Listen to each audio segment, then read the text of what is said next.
Good morning and welcome. My name is George Mann, and I am a child of Long Island, though I've been living in Ithaca for 15 years. And I haven't been here for a few years because of COVID mainly, and of course, the distance. But I'm so glad to be with you all this morning. And we're going to open with a song called If I Had a Hammer, written by Pete Seeger and Lee Hayes, made famous by the Weavers, sung by the Weavers first, but made famous by Peter, Paul, and Mary. And I'd like to dedicate this song to Jim Smith, a member of the congregation and a good friend who's recovering from surgery today. When Peter, Paul, and Mary wanted to sing this song, they came to Pete Seeger and said, "We love the song, we want to make it, we think we can make it a hit, but we don't like that line in the original version, which was written in the 40s. It said, 'I'd hammer out the love between all of my brothers.'" And they said, "We want to change that, my brothers and my sisters, to include the women." And sometimes songwriters get a little touchy if you try to change their words, but they called Pete up and explained it to him. And this will give you a glimpse into Pete Seeger. Instead of getting upset, he said, "Gee, I wish I'd thought of that." Go ahead, change the lyrics. So feel free to sing along. If I had a hammer in the morning, a hammer in the evening, all over this land, I hammer out danger, I hammer out warning, hammer out the love between my brothers and my sisters, all over this land. And if I had a bell, I'd ring it in the morning, I'd ring it in the evening, all over this land. I'd ring out danger, I'd ring out warning, ring out love between my brothers and my sisters, all over this land. And if I had a song, I'd sing it in the morning, I'd sing it in the evening, all over this land. I'd sing out danger, I'd sing out warning, I'd sing out the love between my brothers and my sisters, all over this land. Now I've got a hammer, and I've got a bell, and I've got a song to sing, all over this land. It's the hammer of justice, the bell of freedom. It's the song about love between my brothers and my sisters, all over this land. It's the hammer of justice, it's the bell of freedom. It's the song about love between my brothers and my sisters, all over this land. Thank you.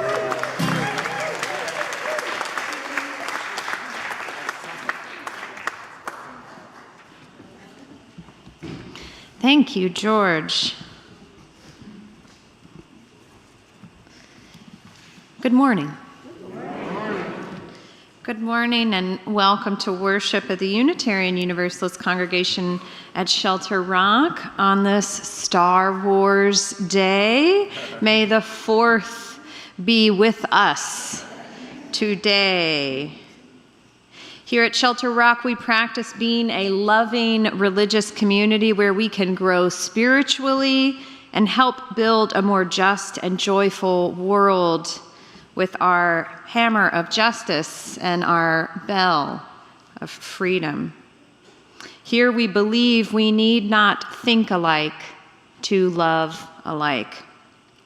I am Madison Colquitt. I am your student minister for this congregational year. I am grateful to serve alongside lead minister Reverend Dr. Natalie Fenimore and associate ministers Reverend David Carl Olson and Reverend Israel Buffardi. Whether this is your first time to visit us or you've been part of our community for years, you belong here exactly as you are. I want to also extend a special welcome to those joining us online. We feel your presence and warmth in this space. Today we're exploring imagination, not simply as daydreaming, but as a powerful spiritual practice that helps us see differently, feel deeply, and connect meaningfully. If you are visiting, we would love the opportunity to get to know you better. Please complete a visitor card that's at the welcome desk out front, and please join us for lunch after this service as our guest. Here at Shelter Rock, you are invited in to the many opportunities for spirituality, for belonging, and for community. Following today's service at 1 o'clock, there will be a congregational meeting and budget hearing right here in the worship room, and childcare is available. Yesterday, many across the globe celebrated World Labyrinth Day as a moving meditation for world peace. You may have noticed out here on the patio that a labyrinth was constructed. Please join us after the congregational meeting to walk the labyrinth before it is deconstructed. Because life is impermanent and the labyrinth is also impermanent. Let us worship together.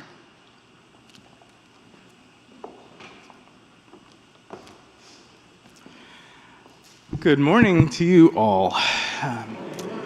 I am the Reverend Israel Buffardi. I'm one of the associate ministers of this congregation, and it's my pleasure to say good morning to you all too. I have a confession to make on this May 4th day, the day that many Star Wars fans will mark for their passion for that series of stories and movies that really changed people's lives and really inspired passion. And lots of, if you think there are cons that people go to, they get dressed up, they enact these stories and these characters over and over again.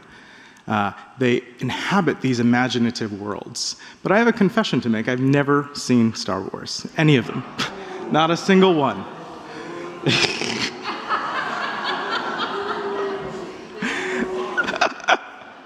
Ooh, I've never been booed from the pulpit before. I love it.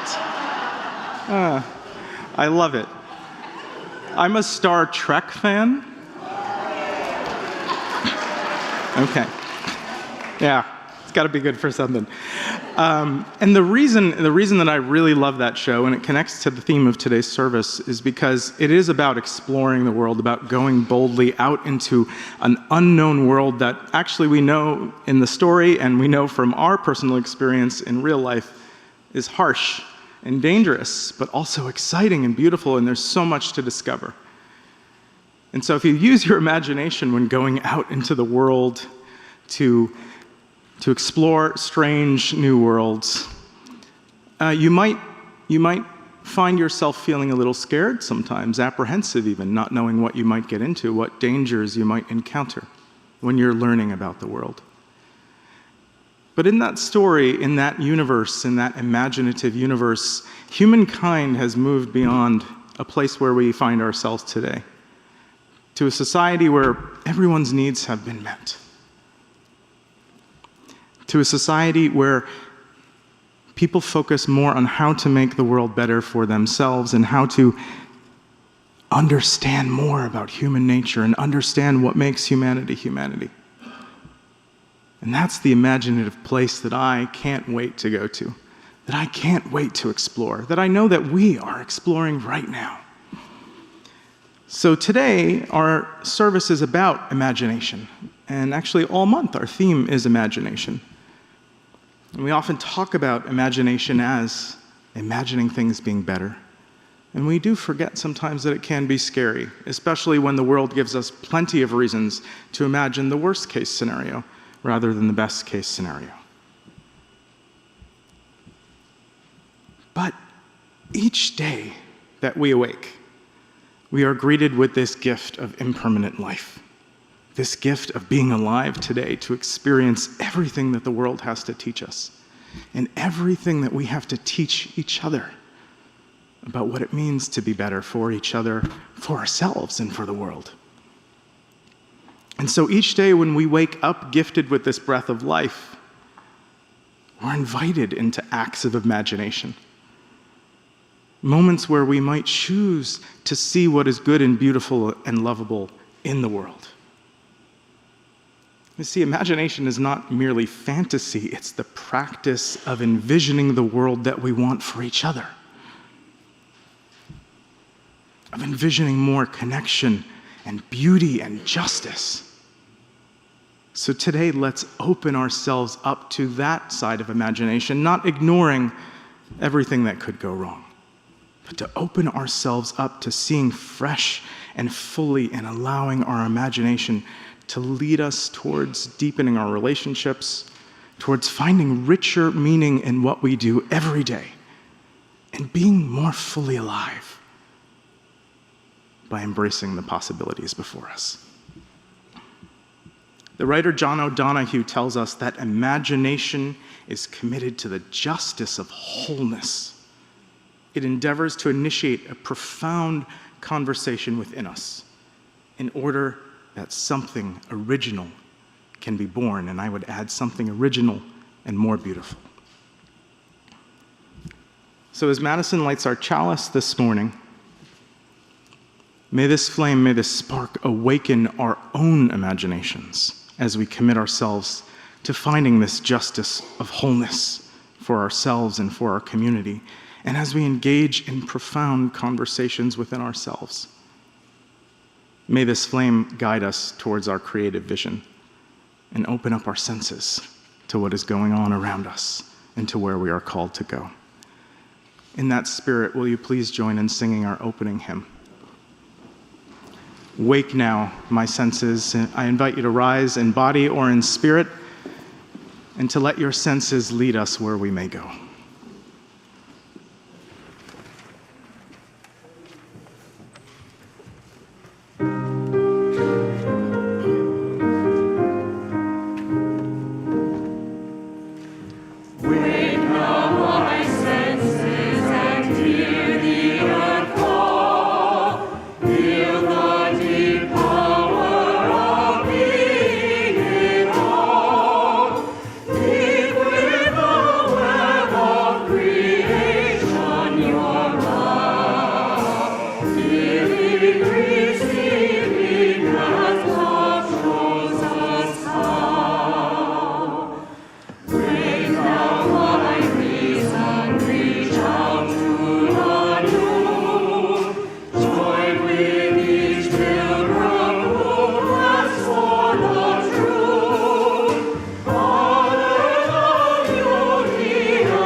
Please remain standing and join me in our words and song of affirmation.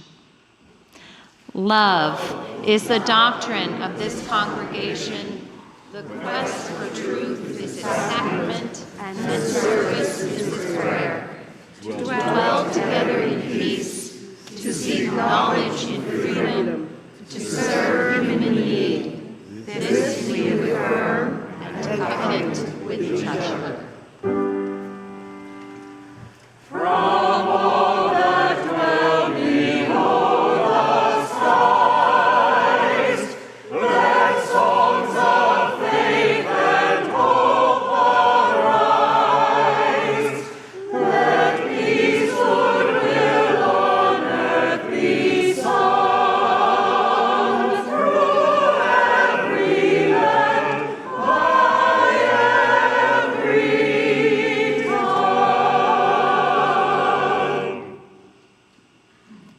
Please be seated.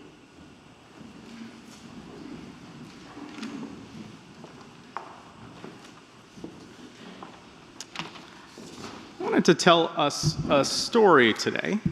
Start with a story. I always like to use stories because they help to illustrate concepts for our imagination. They help our minds to imagine what is possible when things feel hard. As I said before, sometimes it can be hard to imagine when things feel hard, when the world gives us few reasons to imagine more beauty.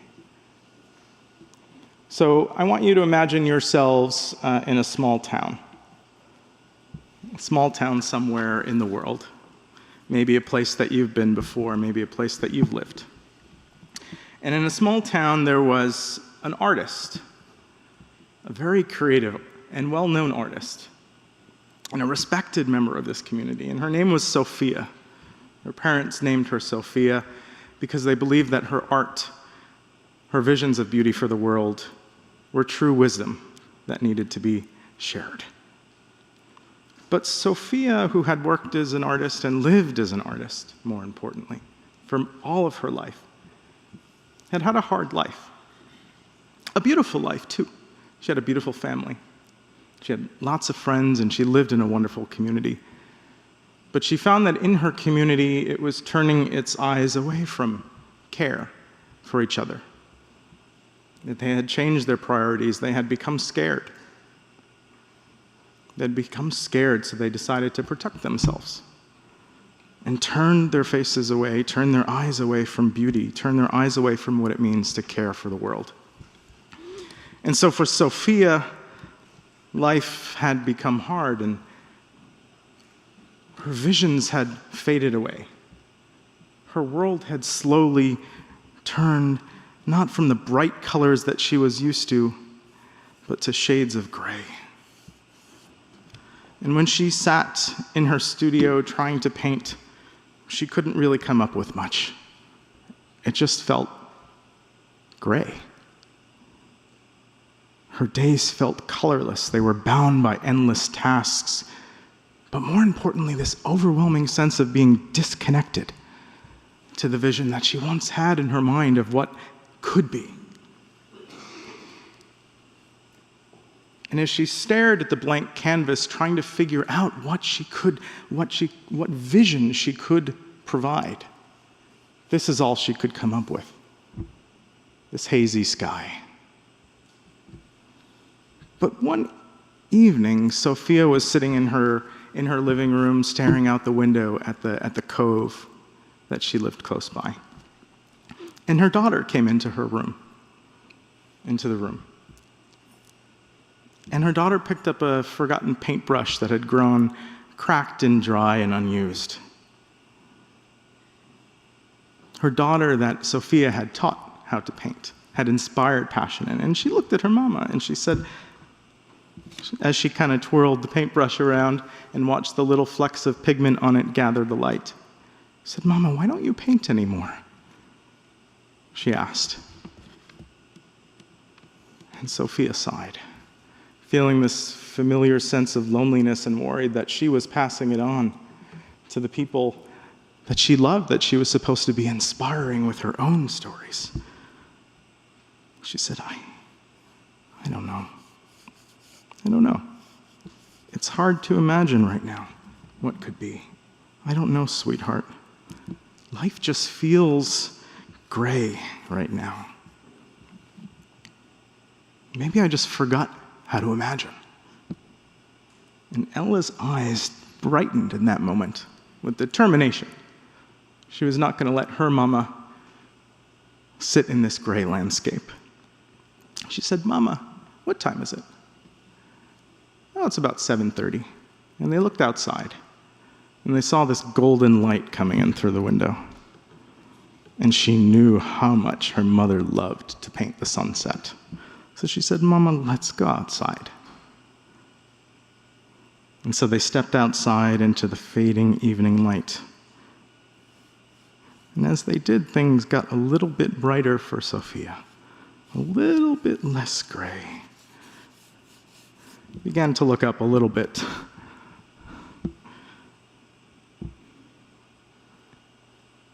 And her daughter held her hand and said, "Mama, can you tell me what colors you see?" She said, "Maybe I think I can see a little bit of golden flecks there."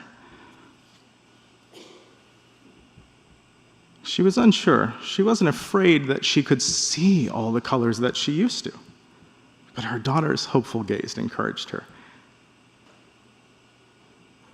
And then she looked up as her daughter kind of stared back at her a little bit, expecting more, doing the same thing that her mama had done to her as she encouraged her to dream and be creative. She said, maybe there's a little more. And she said, "You know what, I think I can see a little bit there, a little bit more there too.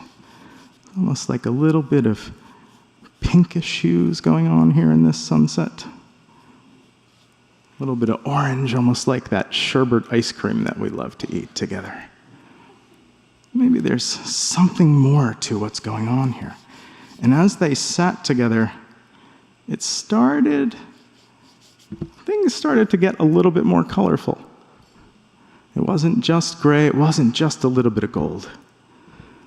And she said, "Mama, what's your favorite color?" "Purple," obviously, for she knew. She said, "I think I see a little purple in that sky, too." Not only one thing going on. And little by little, they sat and they talked. And Sophia encouraged her daughter to tell her more about her own visions, her own dreams for what she saw. And they began to remember together what is beautiful. And that night, after her daughter had gone to sleep, much later than she was supposed to, Sophia returned to her studio and stared and remembered that picture of the night sky in her mind. And this joy just of her child kept nudging her, and she began to paint some more. And she painted until dawn as the colors just flew from her mind and from her hands, and she felt at once vibrant and alive in this village of hers. She began to add trees.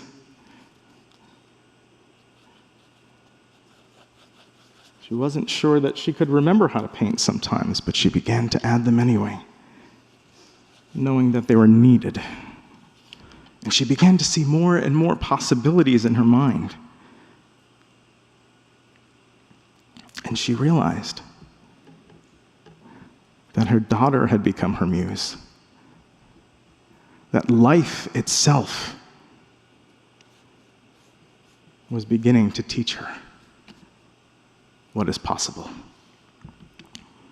Hold that in your minds as we continue today. We'll come back to it.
One way we live into our faith is through generosity.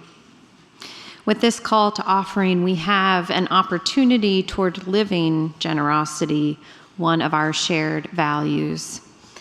The month of May is dedicated to mental health awareness, and you are invited to support Family Service League, one of the foremost providers of mental health services on Long Island, treating all aspects of psychiatric illness and emotional distress for every age group and socioeconomic background.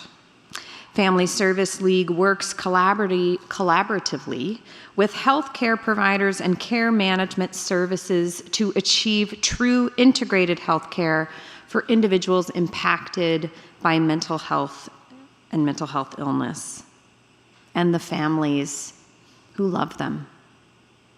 You may give using the QR code in your order of service, on PayPal, or by dropping cash or check in the collection box in the lobby. Please give generously as you are able.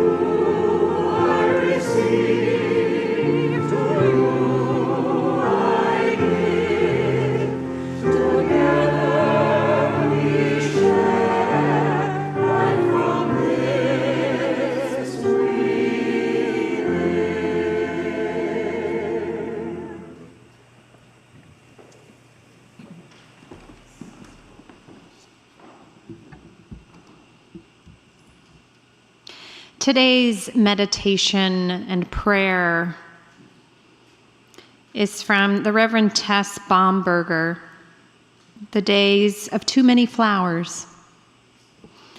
After the meditation, we invite you to light a candle for a joy or a sorrow, to remember, to mourn, to celebrate, to welcome.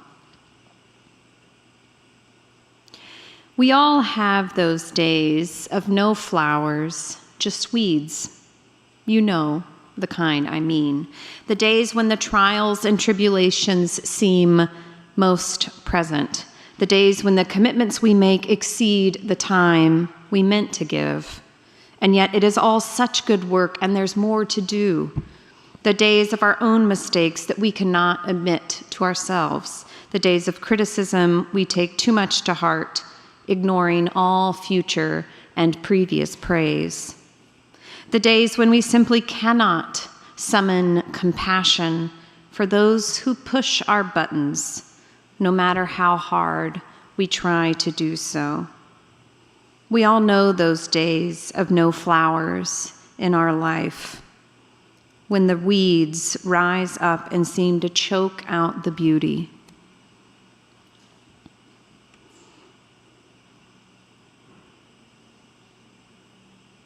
Let us breathe together. Please inhale. Exhale.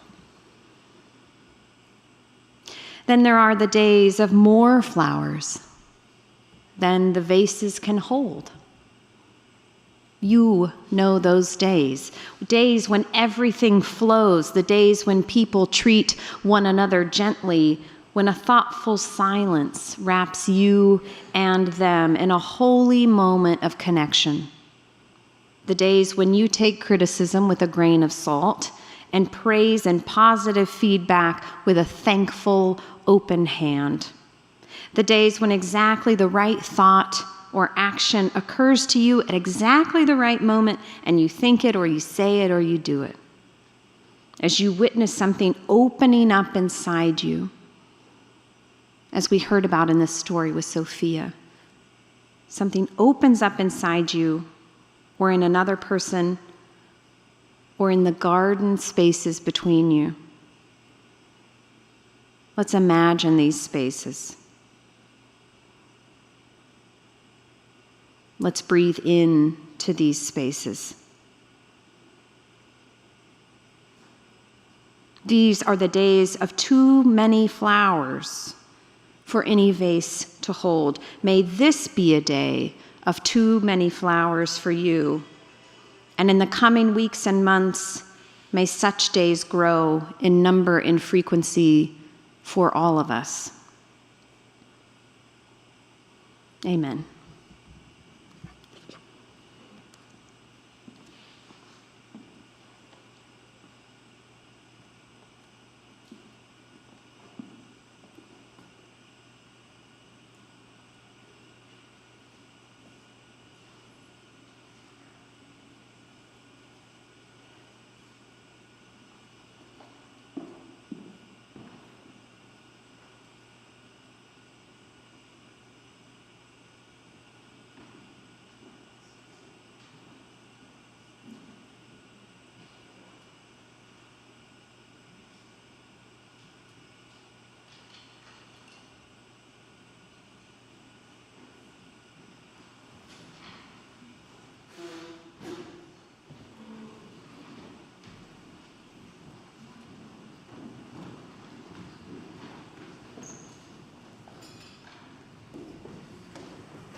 maybe like Sophia in the story, sometimes we might put our imagination aside because the world has taught us that it is dangerous to use. Or we might think of imagination as being something impractical, that is only for children, something that's just about daydreaming, or maybe even something that is a luxury that we don't have time or space or emotional space for. But imagination is so much more than that, and it is vital. It's an essential part of what makes us human. Our need to connect to our creative side, the impulse to make something that is different, to make something that is better, to make something that is beautiful, to make something that is maybe not better. And then we learn something from it. Imagination is how we can construct meaning together. By telling each other what is important, by telling each other what we care about and what we want to see. And somehow I believe deeply and strongly that within those spaces, those imaginative spaces of conversation, of returning to who we are and what we care about, we do return to that justice of wholeness that John Donahue described.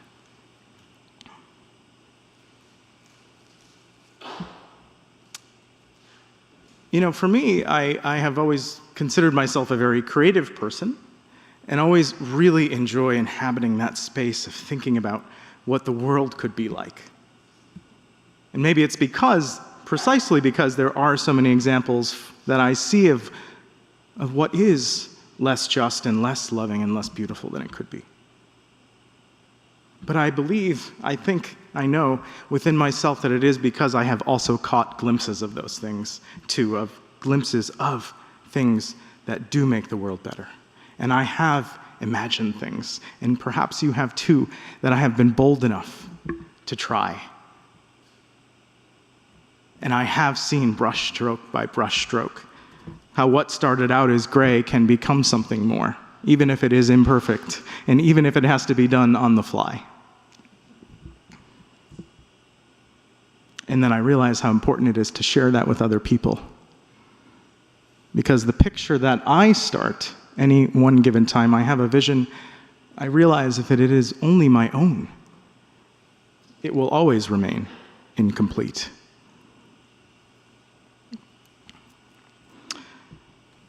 One way I discovered the importance of creativity is through drawing and art.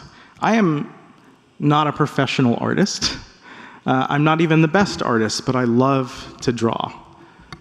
I love to create and I love to make beauty, both aesthetic and also relational. And for me, that desire to create beauty through art is something that I had ever since I was a child. I loved playing dress up, I loved drawing, I loved music, and I loved dancing. And somewhere along the way, as a child, I got the message that if I wasn't doing it perfectly or exactly the way I was told to, that I wasn't doing it right. And so little by little, I began to feel a little bit like Sophia in the story. Like if I couldn't paint the picture exactly the way that my art teacher in kindergarten told me I had to paint it, that I could not be an artist. I wish that I had a teacher at the time who told me that to be human is to be an artist. To wake up every day and face the world with your imagination, despite everything you know, is to be an artist, to create a world for each other. And so I stopped being creative for a long time.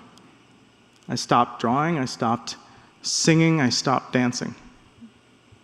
And I forgot about that part of myself until I just couldn't anymore.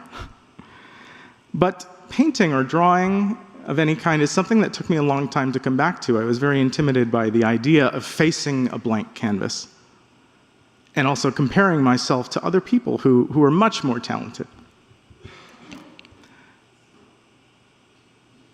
And I began to try, but it just didn't work. I thought, I had thought that art had to be more about obedience rather than expression or assimilation, trying to compare myself to other people. But fast forward to just about a year ago, when my own daughter, who's now in kindergarten, and full of life and imagination, just as I hope any child in kindergarten ought to be. She used to ask me to draw all the time. And I usually used to say, no, I'll get you set up with finger paints, or maybe we'll smear some paint around. Or I just wasn't sure if I wanted to if I wanted to try. But she would keep asking me, constantly, incessantly. And it brought back all those childhood fears of not being good enough. And I said to myself, no, I can't do this. But then I said, wait a minute, no. I don't want to pass on my own, that stuff that I carry to the next generation. I want them to envision something more beautiful than we have now, and I want them to know that they should be encouraged to pursue it. I felt this deeper call within myself to return to my creative side. It was a call to imagine something different. So one day when she asked me, I was about to say no, but I gathered my courage, and I picked up a crayon with her. And I began to draw. I had no idea what I was going to draw at first, so I asked her. And she said, well, we just went to the beach the other day. It was the summertime. Why don't we draw the beach? And we had just come back, actually, from visiting her grandparents in Maine, which is a beautiful place, this beautiful place near the water. And it just inspires much imagination. I remember that cove very specifically. And so I picked up the crayon and I began to smudge it on the paper. And I heard the voice of my art teacher in kindergarten saying, that's too smudgy. Your lines are not even. But slowly, her own joyful laughter, encouraging me to draw, made me somehow want to keep going. Because she was drawing, and I was like, let's see what we can do together. And we kept kind of talking about it. And little by little, imperfect smear turned to line by line, and dots and blending. And before I knew it, these tentative smudges and lines began to form something meaningful to me. And it was only about 30 minutes that we were drawing. But over those 30 minutes, something really profound happened for me. It was like the colors cracked my heart open.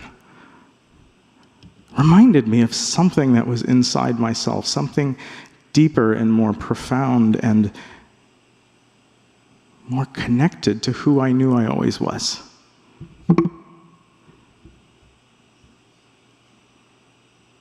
And it knew that it was there all along.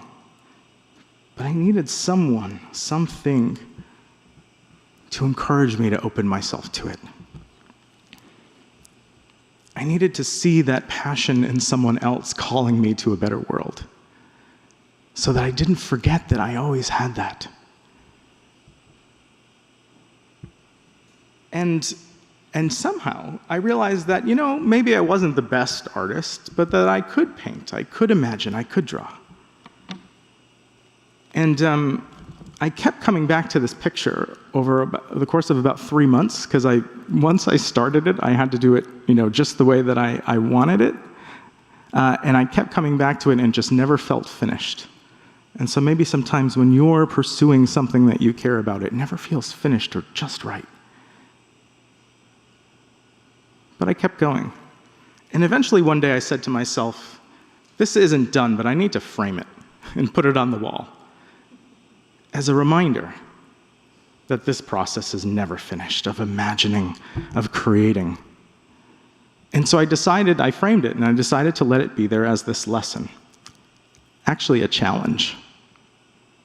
A challenge to remember what is important to me, to remember what is possible even when it feels impossible. But more importantly, that there is always going to be something that needs to be repaired, always mistakes that I've made that need to be repaired, ways that I have made the world less beautiful, where I need to go back and ask the people who I've smudged over how we can make something new and make something better. When we lose touch with our imagination, with our creativity, we don't just lose that creativity, we risk losing our spiritual and emotional vitality, I learned.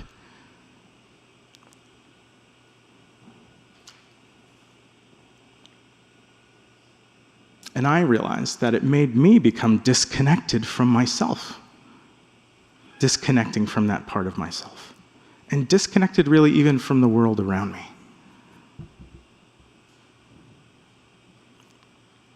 So today, an invitation that I have to you is to reclaim your imagination in the ways that you have lost it.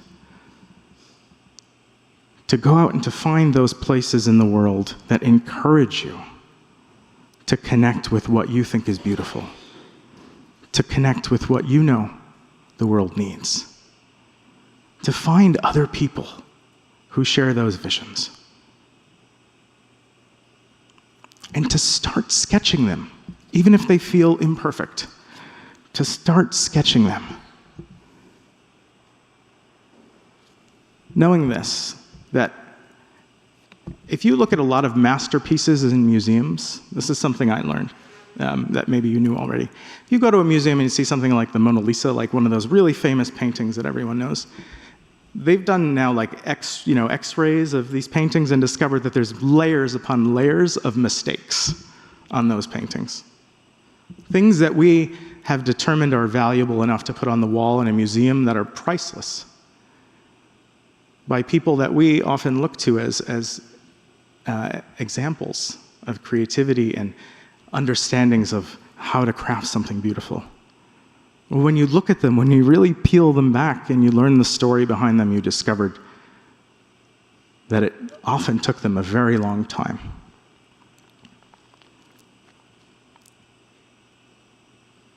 So the reason I say that we risk losing our spiritual vitality when we forget to dream and forget to sketch those pictures with each other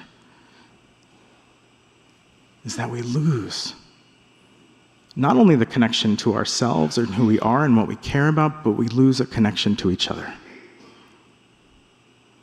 Because we've now just closed off a vision for a world that we could create together.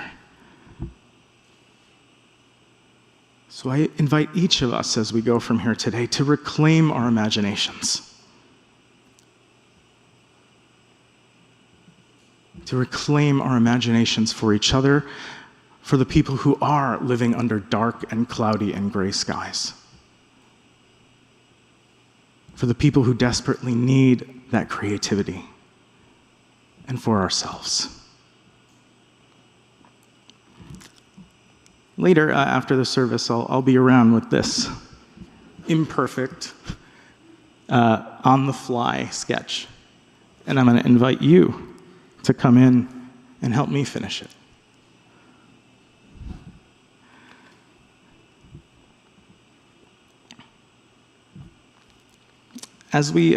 Before I do that, and before I close, I'm going to add a couple final brushstrokes as an invitation.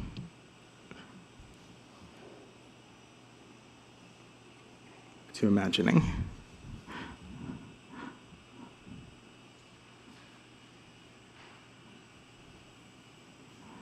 I put a gentle arc in the sky. It evokes, let's say, the start of a rainbow.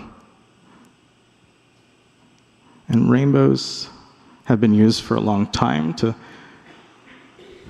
give us ideas, to show us that life is a spectrum of possibilities. When we think of a rainbow, we often might see the individual colors, but if you look really closely, you notice that they kind of blend in the middle, and it's really hard to figure out where one stops and the other begins. We might be taught in our lives, in this world, that what is possible, that our visions, they need to be well defined. But But when we bring in everyone who can share in creating that picture, we can see that there are so many more possibilities than we could ever even begin to imagine by ourselves. So let's help each other to imagine more. And if you're not the visual sort of person, I invite you now to dance with each other, to dance together, or to sing, maybe move a little if you want to, in recognition of this dance of community, this dance of imagination and creativity that we embark on together. Will you rise in body or in spirit, or move in body or in spirit to sing Let It Be a Dance?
You may be seated for now.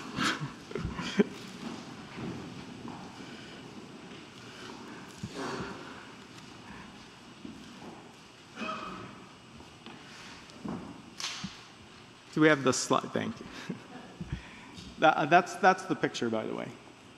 That's the painting, by the way. It has a filter on it, so it looks a little bit hazy.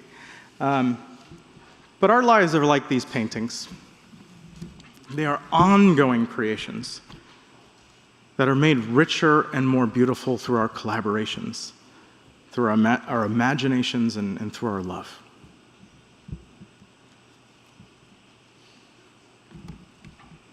As we go from here today, I invite you to not stop imagining and to encourage each other, to take risks, to sketch something, even if you think you can't, and to keep doing it and to keep fixing those mistakes, and to help each other to paint with all of the colors that we have, knowing that our beautiful picture requires everyone's input. Go in peace.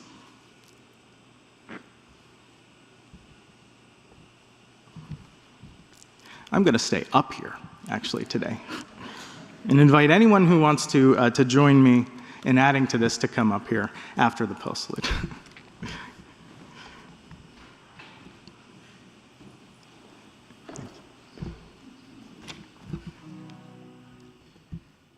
Well, John Lennon wrote this song, and it's considered one of the most beautiful songs ever written about peace and imagination. Unfortunately, nobody ever talked to him about changing that song, that line about a brotherhood of man to be more inclusive, as Pete Seeger's song was changed. And as we imagine a better world, this song talks about that utopian dream of a world we want to live in, a world we wish we could live in. Remember, the reality is that we have to do the work to get there. And as Utah Phillips said in his great song, we're working on a ship we may never sail on, right? But that ship's going to sail someday. And even though we may never sail in it, we're going to build it anyway. So I invite you to join me in this beautiful song by John Lennon.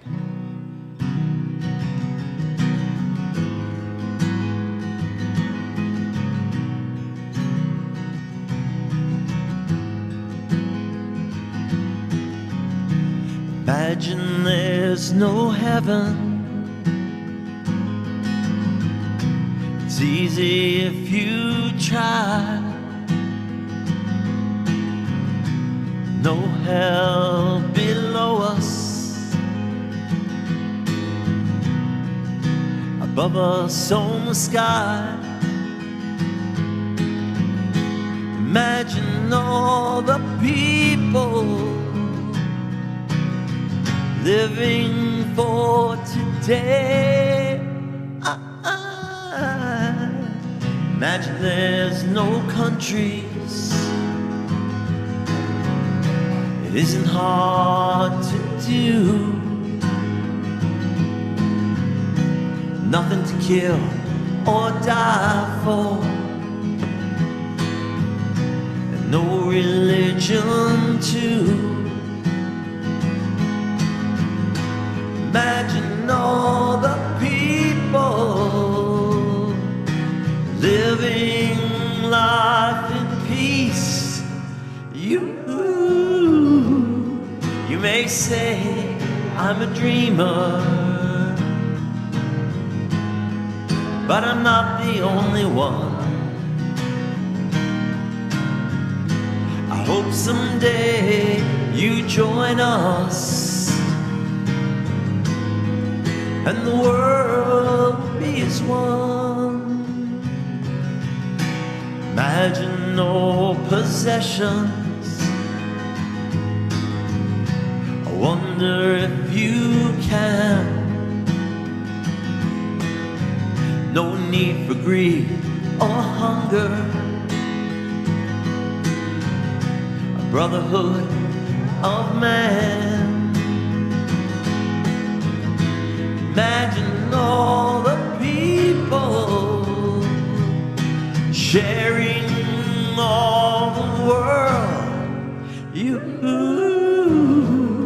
You may say I'm a dreamer, but I'm not the only one. I hope someday you join us, and the world will be as one.